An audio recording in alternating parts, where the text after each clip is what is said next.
So today I want to talk to you a little bit about something I think is maybe a little bit confusing and something I think we need to clear up a little bit for maybe beginner and intermediate strength athletes.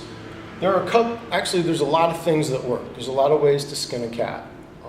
One thing that'll work would be a high volume routine but low intensity. Okay. Something else that works real well would be high intensity but low volume. Okay. And frankly, there's about a million choices in between those two.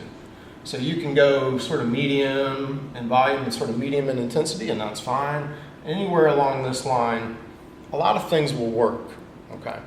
But there's a couple of things that don't work, and the first one that doesn't work would be low volume, low intensity. I mean, that's basically not doing much of anything. If you don't give the body enough weight, if you're not stressing the body to create an adaptation, right, then you're really not going to get any results out of it. And I see a lot of people kind of hanging out in this area over here, really not making much of an effort. So if you're not really lifting a lot of weights, what I would suggest is that you try to do slightly higher volume. We have to increase the workload. So if we're not going to lift heavy, we're going to lift more. We're going to do more sets, we're going to do more reps, we're going to do more exercises. We have to build the work capacity. We have to condition the body to lift. And by just hanging out over here with very little weight and very little volume, we're just really not going to get any kind of results. And I don't want to see that happen.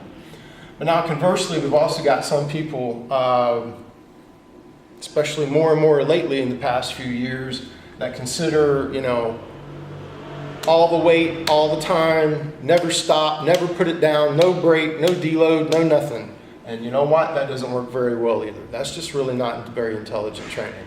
And we'll notice that that's almost the polar opposite of the low volume, low intensity workout. So these are the two mistakes that I see beginners making a lot of times.